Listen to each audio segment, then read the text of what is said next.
and anyone who happens to be in the boardroom. This is a panel on troubleshooting your manuscript, and I have a very special way of dealing with this topic. But first of all, let's start by introducing ourselves to our audience. And let the audience introduce themselves to you. I'm Ed Wilson. I write as Ed Buchan. I have nothing published. I'm trying to get something ready for issue to sales. And I'm looking at self-publishing a couple of other items.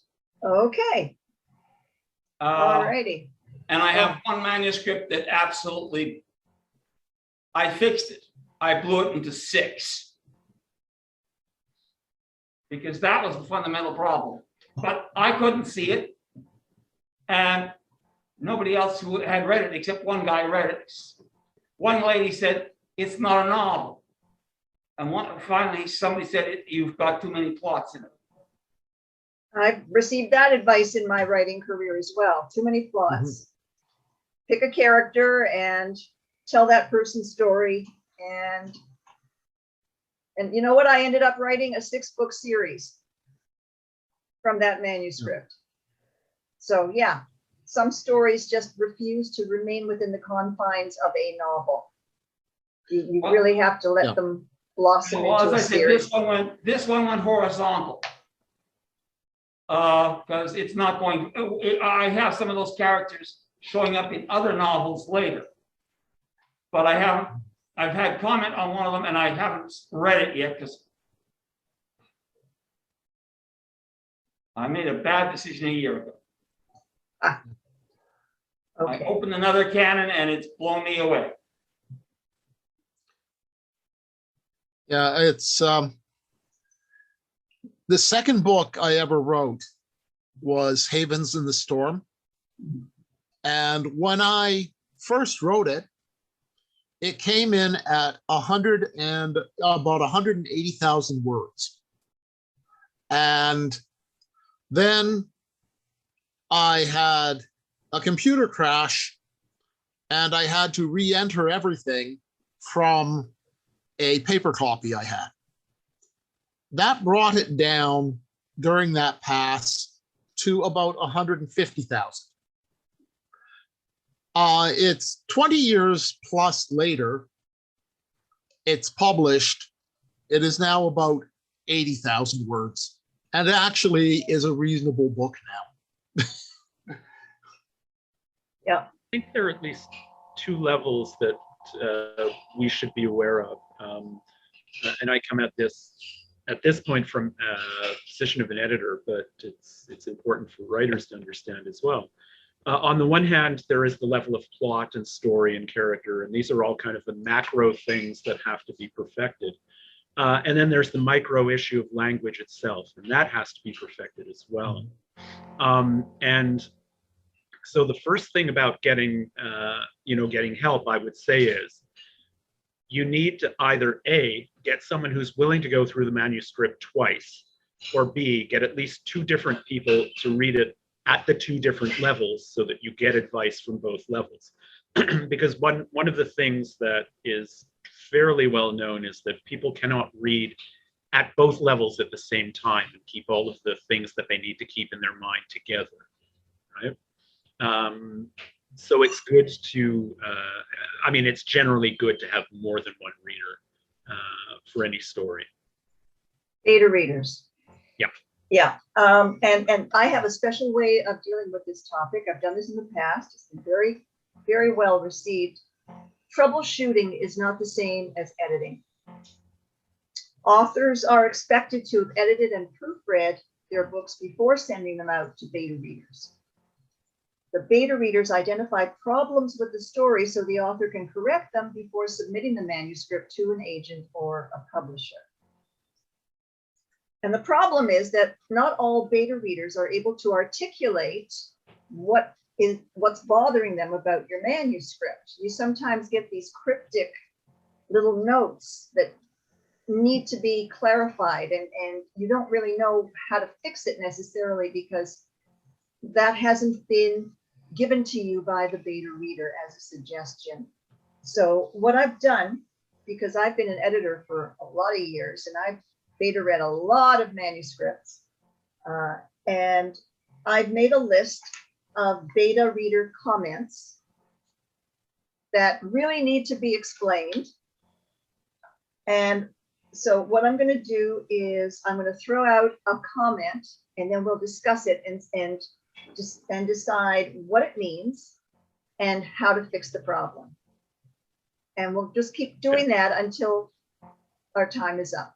I Okay. like a challenge. Sure, let's go for that. Okay. All right. The first one, I wasn't sure who was telling the story. Okay. So what does that tell you was wrong with the manuscript and how does it get fixed? Who wants to take this? Well, I can kick it off if you don't mind, Tyler. Yeah, sure. You don't have a strong and unique enough character voice.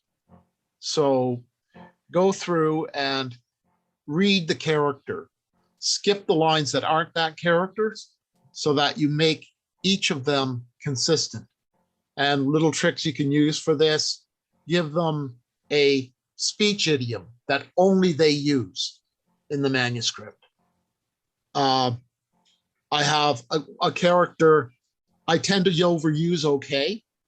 So in Nuki Kubai, what I did was I went through and removed okay from all my other characters except my lead. And it becomes an identifier that if he says okay, you know it's Ray talking. Now, see, when I first heard the criticism, my thought was, well, you're bouncing around between different point of view characters, and the obvious solution to that is either choose one and tell the entire story from that one character's point of view, or if you want to be a little more literary about it, you do need to be clear who is speaking at every point. And this, Stephen's point feeds into that. If you're going to have multiple point of view characters, they all need to have a unique voice. So at any given point in the story, you know who we're seeing the story from. Hey, hello. Hello, Barbara. Hi. Sorry, we were at a dog thing today and we just got back and had dinner, so. Okay, well, all right, the way I'm working this, Barbara, is we are discussing beta reader comments and how they're sometimes not very helpful. And so we are discussing a list of not so helpful beta reader comments, what they mean and how to fix the problem. All right, so. Now, I assume though, like out in the wild, that you know who the beta reader is, so you can always go back to them and ask them to clarify what exactly was the problem here that you're trying to identify. Yeah, but not all beta readers are writers, I've found. They can tell you how they feel about something. They can tell you how it made them feel. It doesn't, you know, what's not right, what's not working, but they can't necessarily tell you how to fix it. And agents and editors aren't going to tell you either because they're not running a writing school. And if you're lucky enough to get one of those personalized rejection slips that actually says what's wrong with the manuscript, you're still going to have to fix it yourself. Barbara? Yeah, I was just going to add that many times if you're giving it to somebody who is not a writer, it's a good idea to ask a question that you want answered about the piece, like, did it affect you? Did the main character seem real to you? Was there enough action in the scene? Did you feel that I got my goal accomplished in the scene? Mm-hmm. That's very important, and those kind of things. And I'm very familiar with beta reader comments because I've had a lot of them. And so that's the best way to get to pinpoint what you want them to say to you, rather than get an amorphous comment that really does you no good. Unless, and here's my unless you've just written this and it's still in that form where you're not sure whether or not you're going to revise it and how it's going to be revised. And so any comment that anybody makes about it is good. And so when I'm putting out a chapter of my book that has not been read by anyone but me, and I'm giving it to a group, then I'm gonna say, just give me anything, any comment whatsoever, and just tell me what needs to be fixed. And I will look at it, and when I go back and revise it, then I will see if your comment matches. I like to also see if I've given it to several people, if the comments match. Oh, that's important. If somebody said the same thing about one scene and I'm looking at it, maybe I have to change that. So that's the thing that I look at.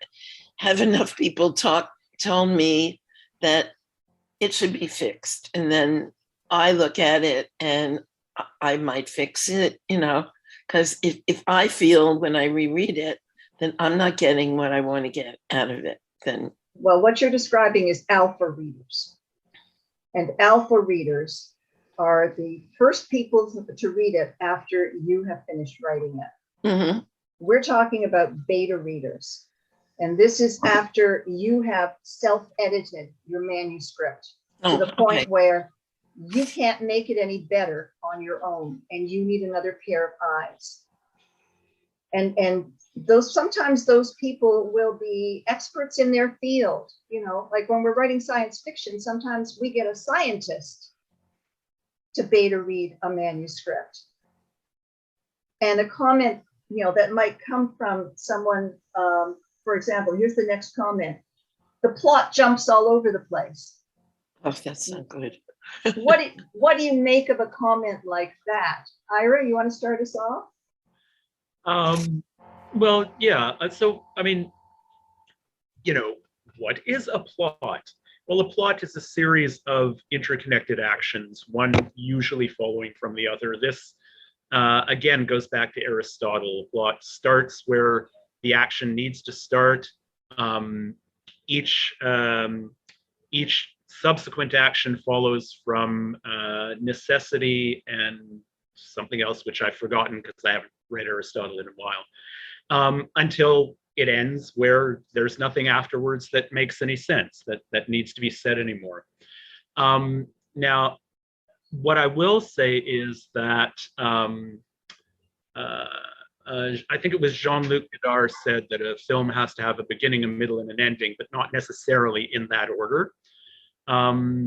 We've now gone through postmodernism, so we know that a story doesn't have to be linear. It doesn't have to go from A through the alphabet to Z.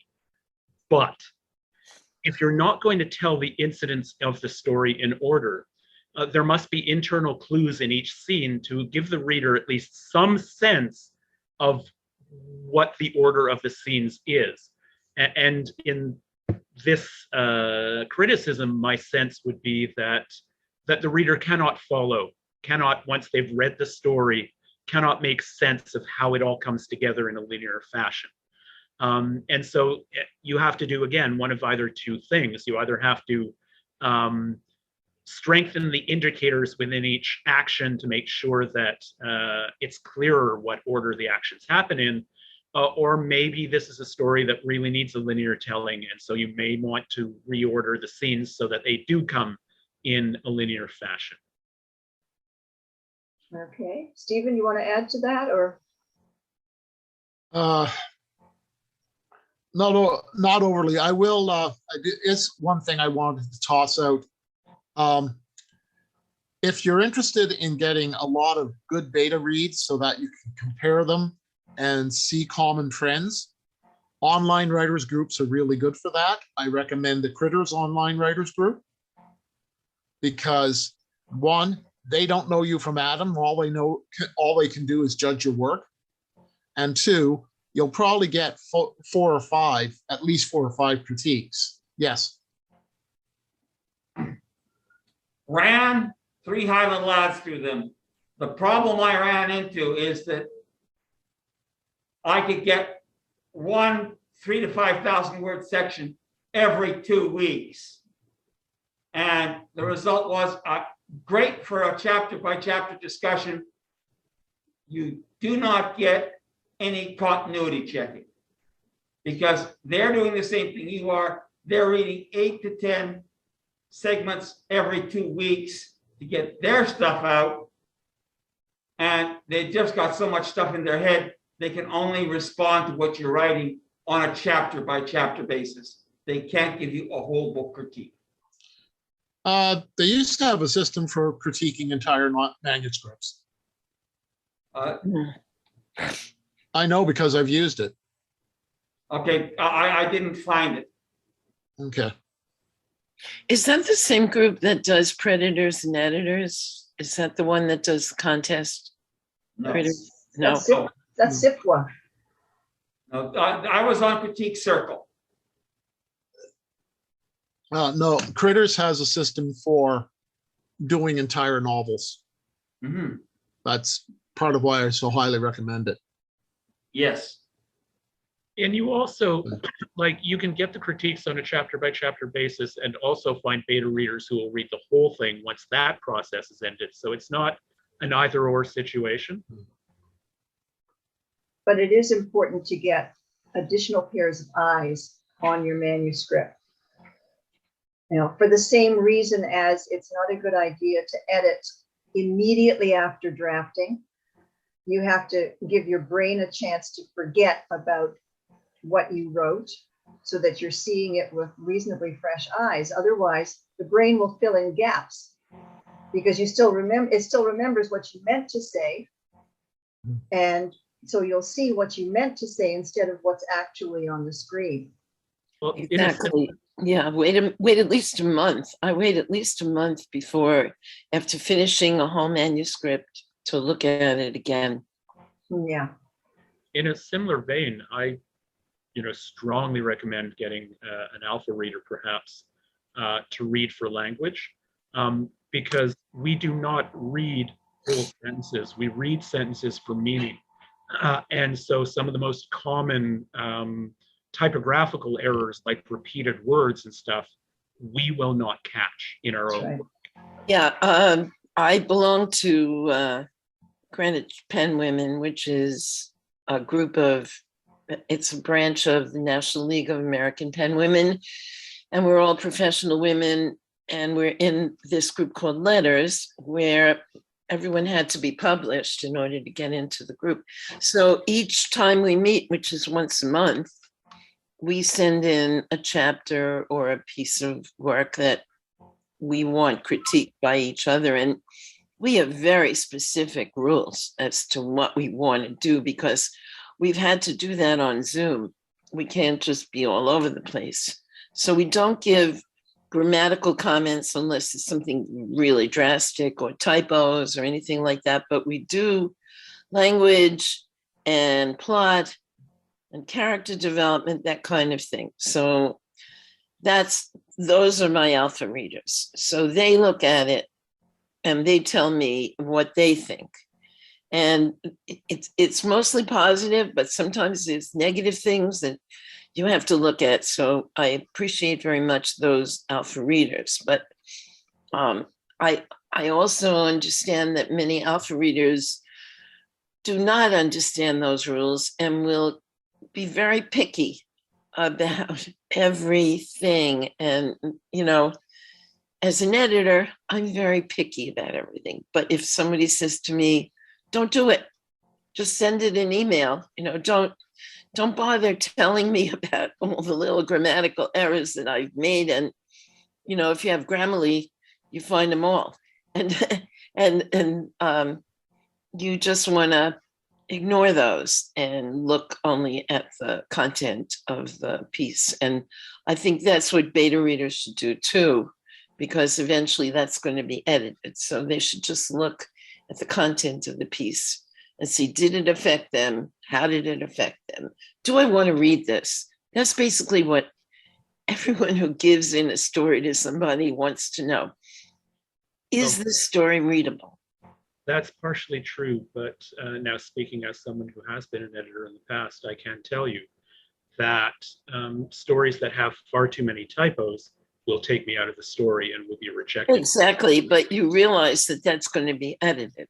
You know, if a beta reader is giving it to you, you could say to them, well, you know, I read through, I really love the story, but you've got a lot of typos. Do you want me to tell you, you know, Right. like, could you jot, do you want me to jot it down for you? How many you have, you know? Yeah, you have the absolute right to get the level of criticism from the beta readers that you want, that you feel you need, for sure, for sure. I'm just telling you, though, that editors will not edit stories if they don't accept them first, and they won't accept them mostly unless Oh, yeah. they're fairly clean. Yeah, editors Yeah. expect, and being an editor, Yeah, I have been in situations where not an acquisition editor, but definitely an editor.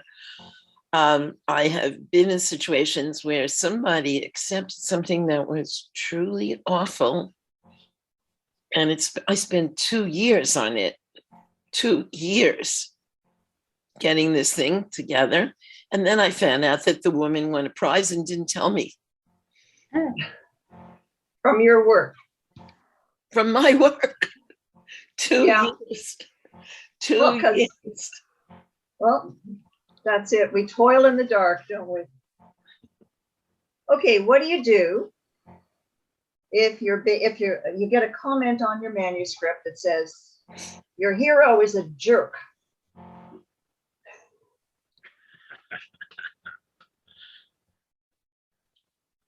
It's autobiographical.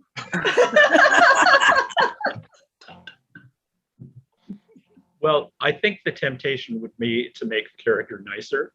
And I think that if your intention was to have the main character as a jerk, then you should resist that, frankly. There are ways of making people who do bad things attractive to readers. Mhm. I mean, you can certainly do that. And the character will still be a jerk at the end of it, but it'll be a story worth reading. I was told that my character, and if I could be like Jennifer Taylor, Carolyn, was too much of an introvert and kind of whiny, and they didn't like her. People didn't like her, and I said, "Oh." I didn't think she was. She's going to change in the story, but in the beginning, they felt she was too whiny, and so they suggested, and this worked beautifully. They suggested that I add a dog, and that's what I did. I added a dog, and they said, "Great, that's it." Can I tell you why that worked?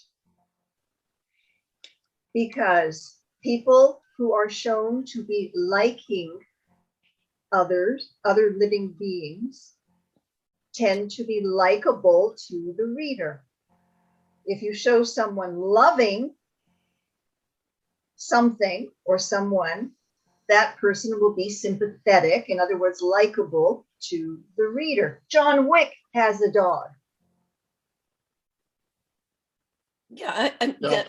my dog, and it was easy for me because I've had a Newfoundland, so I made the dog a Newfoundland, and there isn't anybody in the world who doesn't love a Newfoundland. So it was the most lovable dog in the world, a little slobbery but loving, and it worked. It very much worked. So, you know, I would suggest add a dog. My way of dealing with that is I file it, and if it's only one alpha or beta reader that's saying it, I just ignore it, because you're not going to like everybody you meet, and you can meet perfectly nice people and still actively dislike them. And it's the same with characters. Mhm. If it is a recurring comment, I obviously have stepped outside the realms of what is socially going to inspire somebody to want to read on with this character, that's when I'll take action to change it. Yeah, when they were saying not just one, but 4 people told me, and actually the whole group told me that she's too whiny. I had to do something because I knew that she was going to change, but in the beginning, she had to be this kind of character to work in my story. So,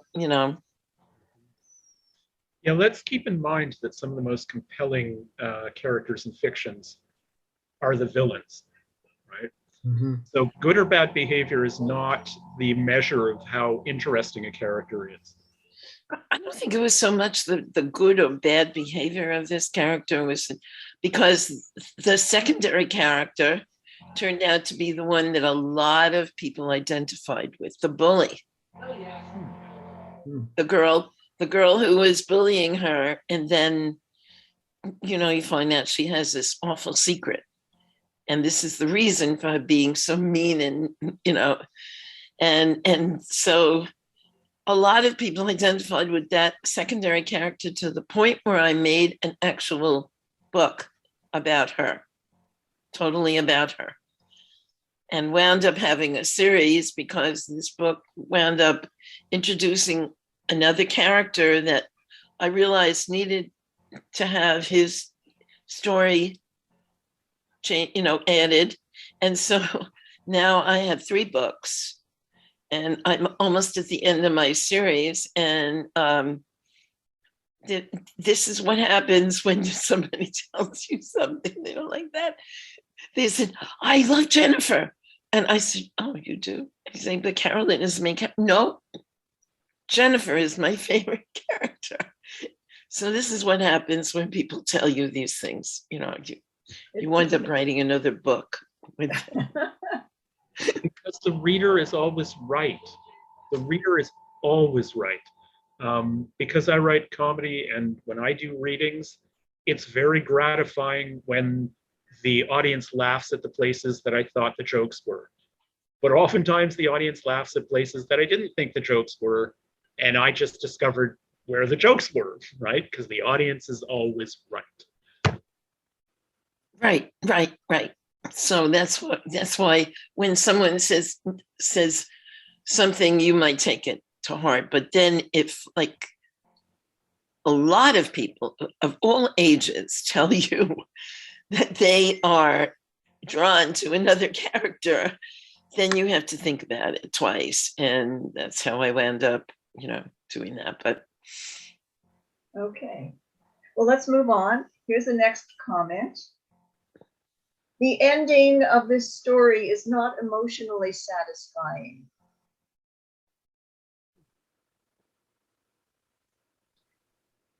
So what's wrong with that ending, and how can it be fixed? well, I would say the author got to the end of their story and ended it in a way that they did not put enough breadcrumbs through the story to help the reader understand what was going to happen at the end. And usually it starts right in the beginning, the first chapter. And if you didn't prepare your readers to get to that ending, then you as an author have failed. And you get to the end of your story, you finished writing, and you look and you say, did I say what I want to say? Did I show the reader what I want to read? And actually, my ending to my books, both of them, always makes me cry. And so when that happens, I feel like I've done my job. Then I go back, when I first finished, I went back and I checked, did this work? What do I need to do to change this? And I have to tell you, I did a zillion revisions, my first book, just a zillion on the first chapter. It was only on the first chapter. And then even to the day when I had to write the blurb, my daughter helped me write it because I still hadn't finished thinking about what this book was about. And she helped me see it. It's like you as the author have to have a complete understanding of your book so that you can give your reader that complete understanding. So if somebody says they didn't feel emotional at all towards your character, you have to go back and see what you didn't do. That's what I think. Arlene, could you just repeat the criticism again?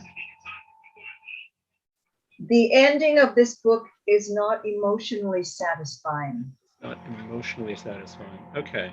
Because what Barbara suggested is one possibility. Another possibility is every story starts with a question.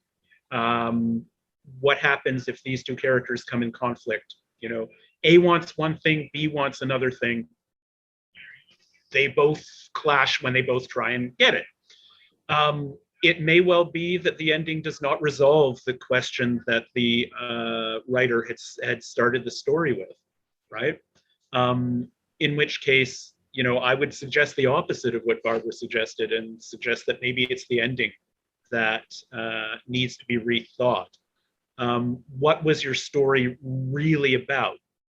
You as the writer may have thought it was about one thing, but as the characters start interacting with each other on the page, the story may actually turn out to be something completely different.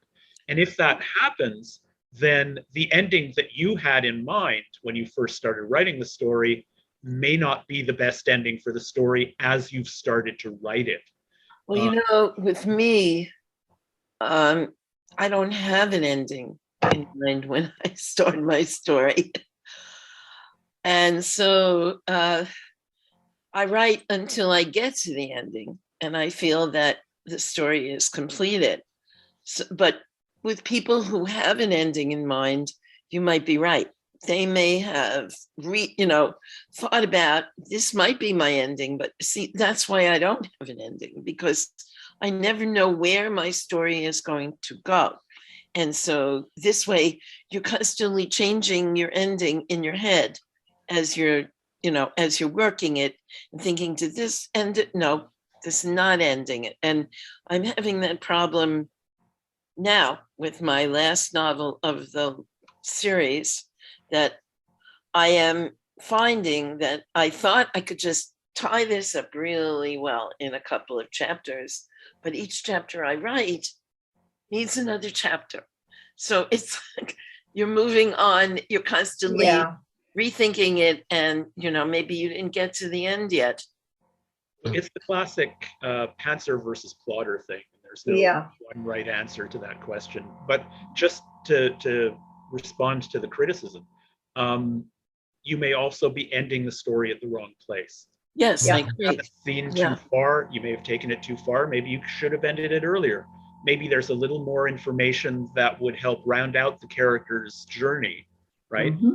Like maybe you have resolved the main conflict, but the interior journey of the character hasn't been resolved, and you need another, section to do. Yeah, it's like those movies. Yeah, you think that the ending is gone, is it, and then you say, no, but something is missing, something that I am still questioning, and then they put in this other scene that helps you to understand it if it's a good movie. You're talking about real motivation as opposed to conflict motivation. Yeah. Because generally, or rather real goal versus conflict goal. And I think of this in terms of like advertising. Like when you see an ad for deodorant, their goal is to sell deodorant. The way they sell it is by convincing you that buying deodorant will satisfy your personal emotional goal. Buy our deodorant and you will have lots of friends. Buy our deodorant and you're going to be a party animal and very popular. If you resolve the story goal without resolving the character's inner goal, that's not going to be an emotionally satisfying conclusion to the story. Another side of this is I don't really believe in endings, because a story that matters has a conclusion, but there are threads that stretch out beyond it. And I think what the person making the statement would be saying is that I did not consolidate enough of those threads and give a conclusion to enough of those threads that the ongoing ones can branch out from it and be new stories. Because, okay, in Horn of the Kraken, it ends that they've liberated the Horn of the Kraken from the evil prince, and they lost it in the ocean, but it solved that conflict. But it's still going on. The queen still wants my lead character dead because he's a distaff heir to the throne and could be a challenge to her husband. All these other stories can branch out from that, but that one core conflict has been accomplished. And I just want to say what I was talking about in the other Zoom that we were on, the book that got me really angry was the last book of The Tower. Stephen King is a wonderful writer, but I felt emotionally bereft at the end of that story. Just like I would have said, if he had been in my critique group, I would have said, this is not emotionally satisfying. That's the one I threw against the wall. Yeah. Yeah. Okay. All right. Here's the next one. Oh, sorry. Well, no, I wanted to say that the audience is getting a number of different points of view. And in some cases, all of them are valid. One of the things I used to tell my students, which I think is really key in terms of accepting criticism, is that you have to have at least some core understanding of what your story, the story that you're trying to tell is. And then when you get critiques, you take the ones that help you get closer to achieving the story you want to write, and ignore the ones that are going to take you further away from getting the story you want to write. So, compare our concept of the story, starting with Barbara. Did you plant enough seeds so that the ending makes sense? If you think you did, that's not the criticism for you. My idea, does it end in the right place? Should it end earlier? Should it end later? If any of those ideas get you closer to the story you want to tell, that's the criticism you should take. So you should always be comparing criticism, because, and I'll tell you a quick story. I had a friend who was working on a zombie screenplay for a zombie movie. And he was working on the 8th draft of this screenplay. And I asked him, do you think after all these drafts, it's getting better? And he said, I have no idea, right?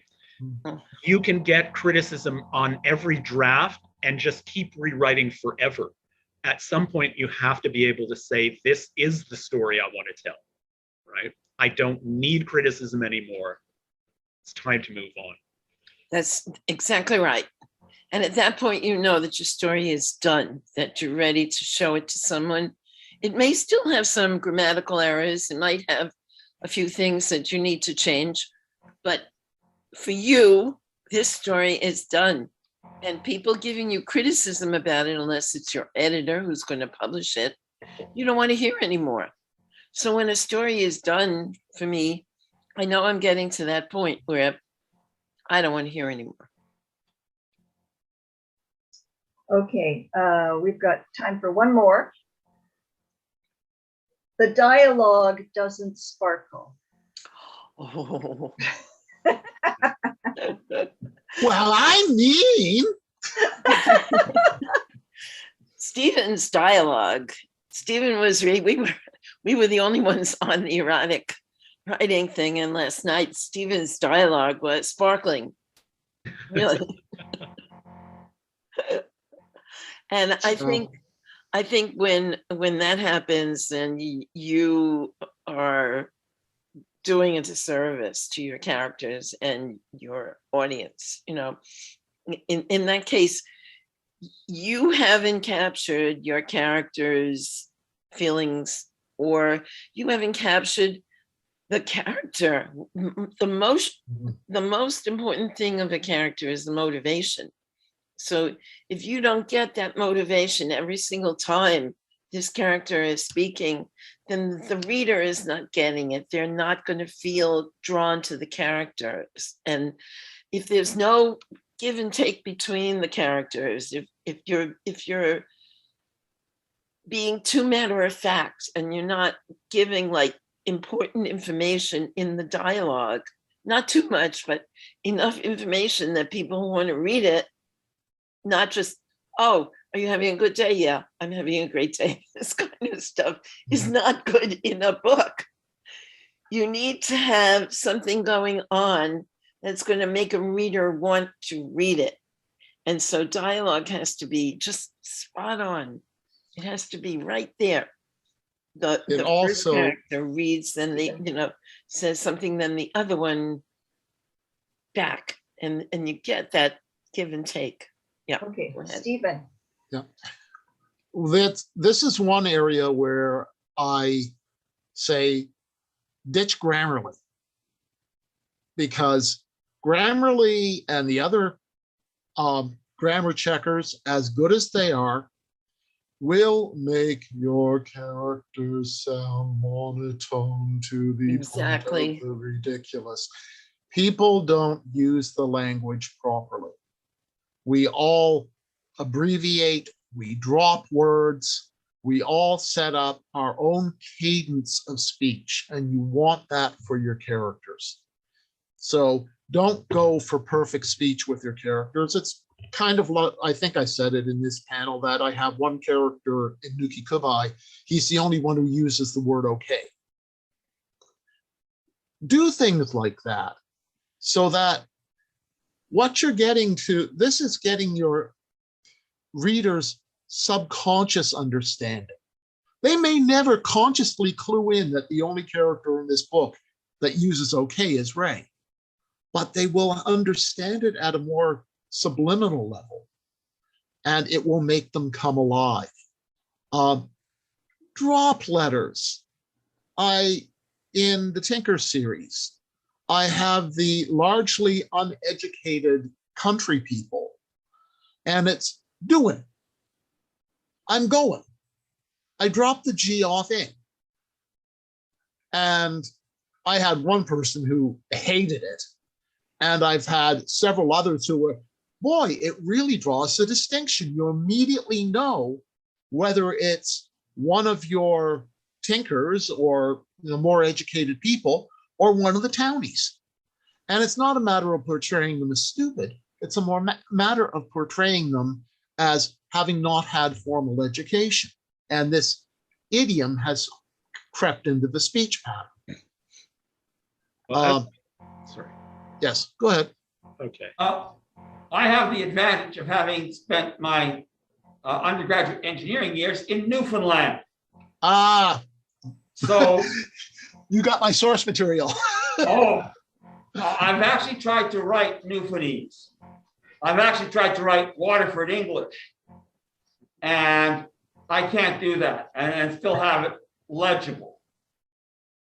It's to the point where I type it up in plain text and just leave it like that, because I actually had to have the plain text and the Newfoundlandese text, the Waterford text, above, over and under each other in an appendix, just so I could keep track of what the hell I'd said.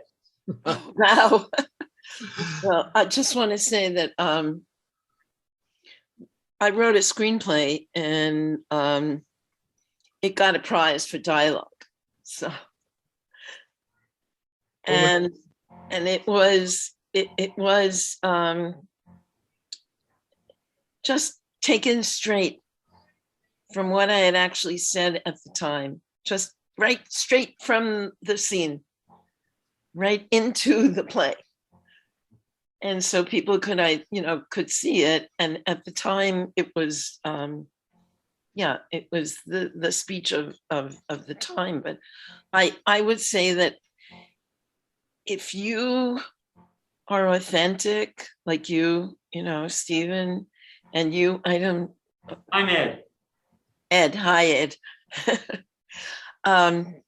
If you are authentic in your dialogue with your characters, and my 2 novels are YA, and my screenplay was an adult version of so if you are authentic in your dialogue, then the characters will come alive and people will want to read them. If you're not authentic, readers can sense it, and they can just sense that this is not working.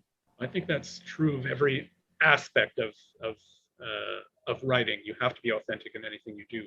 What I was going to say, and I'm going to jump in here because we don't have a lot of time left, is that as I often point out in these situations, before I was a prose geek, I was a script geek. I studied screenwriting, and dialogue is a fundamental aspect. So I could talk about dialogue for a long, long time. I'll try and limit my ideas. First off, if you want to get a sense of how people really talk, tape record a conversation, okay, and then play it back. And you'll find all sorts of things that Stephen said about dropping letters and stuff like that, stopping in the middle of sentences, talking over each other. I mean, there's a whole list of things that people do when we talk, because our normal conversations are not clean like dialogue is supposed to be. And there are some auteurs, Robert Altman comes to mind, who do overlapping dialogue in films, and to great effect, right? Then my suggestion would be, and I wrote a piece about this for creative screenwriting, but it didn't actually get published, but really, really good dialogue is like music.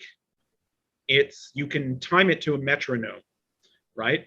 So my suggestion would be compare your recording of people actually speaking to actual dialogue.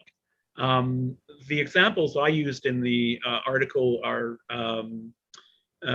Who's on First by Abbott and Costello. Costello, or just about anything by Monty Python, or any script by David Mamet. Okay. Now, David Mamet is really interesting because he gets a reputation for writing the language of the streets. He's sometimes called the poetry of the streets. But David Mamet's dialogue is just as stylized as anybody else's. He does not, his characters swear a lot more maybe than most characters, but they don't actually speak the same way that most normal people do. Still not quite the same.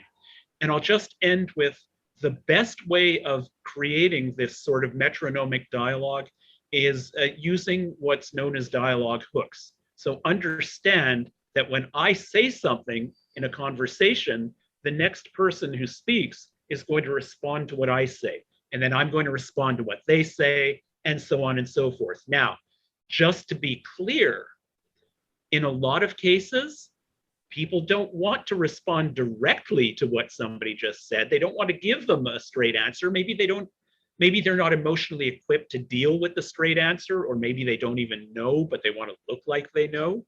So it's not that it's going to be A, B, C, D, E. It's not going to follow quite so simply. But even when somebody is evading A, they're still responding with B. And then, of course, the person who said A can then try and bring them back with C. That's a conversation with hooks as well, even though the person isn't directly responding to what the person previously said. Yeah, and in my book, Can I just jump in here, please? Ed's had his hand up for a while. Oh, Ed, right. Somebody commented that the letter dropping and the extreme contraction is a sign of less educated. In fact, in my writing, I'm finding I'm using it in the more educated, but it's more variable than standard English, because they can get away with that because they're talking to their peers and they can do things that are really you can't do in public. As long as you're consistent. Yeah, that's the main thing, because and I underline wherever I do it, so that the editor knows I'm playing. And And of course, I want to bring up one thing about how I write. I start by writing it out by hand. And as soon as I finish the novel, writing it by hand, then I start typing it up. Wow. And And I've been how, told to preserve a those lot of work. manuscripts really well. If it works for you, it works for you. Absolutely. When I started writing by longhand as well. Eventually got a manual typewriter, which was just a bitch to actually do. So I always did first drafts in longhand. And what I find is that the thought process is a little bit different, depending on which process you use. Now I swear by my word processor because it's just so much easier to edit than either handwritten or typewritten. Well, let's put it this way. I had transcript first draft. My second pass is the typo. But at that point, I've told the story once, but now I have the characters. I can hear the characters in the back of my head. And sometimes they just jump in. I mean, I should get 500 words off of a page, but I think the other day I got 2,500 words off a page. Well, do you know why that happens, Ed? Because when your fingers get on the word process, on the keys, something happens in your head. You may have like one sentence, like for me, I start with one sentence and then it just like blooms out of nowhere come these words. And it's wonderful, isn't it? It is. That's how I write poetry too. Yeah. The same thing, like one sentence, one thought, and then boom, out of nowhere comes these things. And I think when you know your characters really well, they're constantly talking to you. My characters, after 2 books in the middle of almost 3, are constantly talking to me, and each night, and because I have a chapter for each one or a couple of chapters for each one, and I have 5 main characters with 2 secondary characters in this book, there's a lot of characters talking to me all the time, and each night the next chapter is in my head as I'm thinking, what am I going to do? How am I going to deal with this next chapter? And so their story is constantly in my head. So they're constantly moving around in my head and talking to me. This is a bit of an aside, but I always tell writers that you're going to start off scrambling for ideas, just groping to find the idea that comes to you. But if you stay with it, eventually creativity starts to feed off itself, and the ideas just kind of flow in the kind of flow that you and Barbara were talking about. You just have to get over that initial difficulty to get to the chain reaction of ideas. Yeah. Well, I had a manual typewriter when I started writing. I taped the first start of my first book and typed it up. And that was the fall of 1969. The summer of 1970, I think I had the germ of about 30 novels in a period of 60 days. And some of them are related, some of them aren't. And some of them I'm hiding from. They truly are nightmare stories. But Those you just get rid of. That's it. The ones they're that still in the inventory, but I don't worry about them too much. I just get rid of them. I don't think about them. I either put them somewhere and forget about them, or just, just at least don't think about them. I have serious personal problems with. they're lurking in the back of your mind, Barbara. They're waiting in ambush. And when they come out, you will turn into an Incredible Hulk or a Silver Surfer. A Silver Surfer. Okay, we are running out of time here. So I'm going to give each of you a chance to say one final thing, and then we're going to sign off. Stephen, why don't you start? Okay, well, I'd basically say beta readers are great, but have several of them. Look for the commonality, because where they all agree is where you probably need to do your most work. And if you get outliers, you can pretty much ignore those, because that goes to personal taste, and nobody can completely filter their personal taste. I don't care who they are. Okay, Ira. Well, ultimately, I would say, well, two things. One, the story has to satisfy you, right? As the writer, you have to be completely confident with your ability to tell that story. If you're not, you're probably never going to be able to sell that story to an editor or publication or whatever. So again, I would just repeat, you've got to make sure that you take the criticism that makes that story more come alive more for you, and ignore the criticism that deadens it for you. And the other thing is, there is no one way to write. Okay, so you've got to find the process that works for you. The only important thing is to get to the end. There are 69 ways of constructing titleways. Every one of them is right. Okay, Barbara. Well, I would just, agree with both of the gentlemen and Ed. And also, I would say that if you get to the end of your story and you don't feel that it's emotionally satisfying, if you don't feel something, either joy or sadness or melancholy or just anything, then you need to go back and rethink this story, because it just did not get you. And if it doesn't get you, it's not going to get your audience. And like I said, when I got to the end of my story, I cried, and I reread it and I cried. And then I reread it again and I cry. And every time I get to the end of my story, I cry, because my character has fulfilled her destiny. And if your characters don't fulfill their destiny, then it is not ready. That's all I'd say.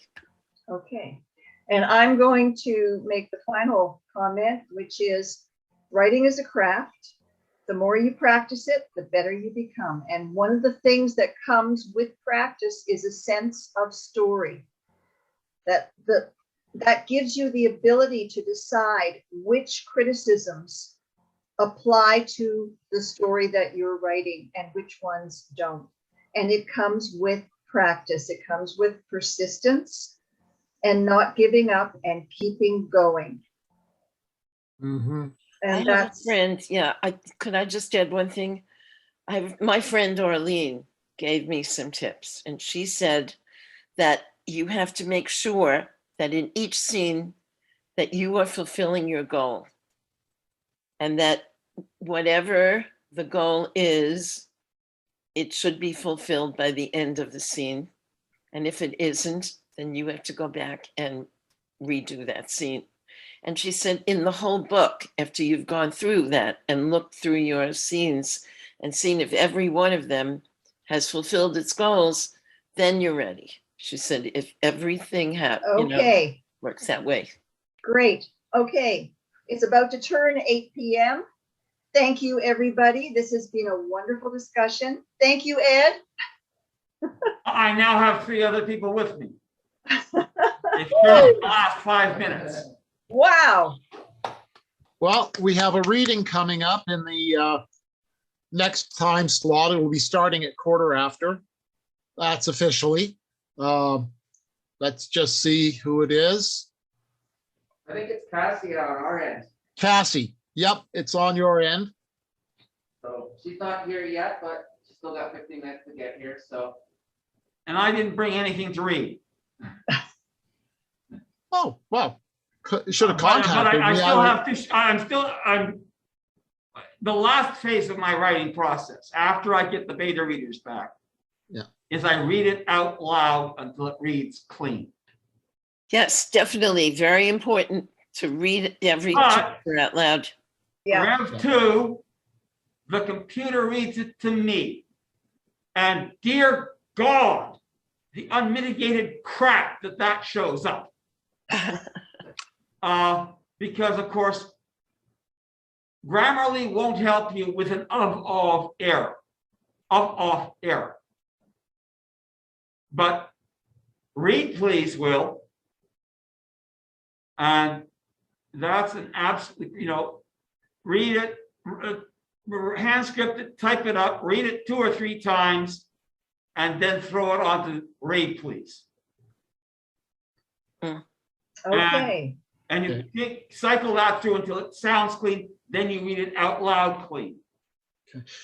And I'm for gonna this, you have to need a shut this printer. down for the next one. yes, we have to shut this down. Sorry to cut you off, Ed, but. I was just gonna say, leave it off so that you don't have to bugger about coming back. It times out. Our time is up and we have to stop. Okay. All right, thank you. You're Thank you, welcome. everyone, and good night. Good Night. night. See Take her you easy, again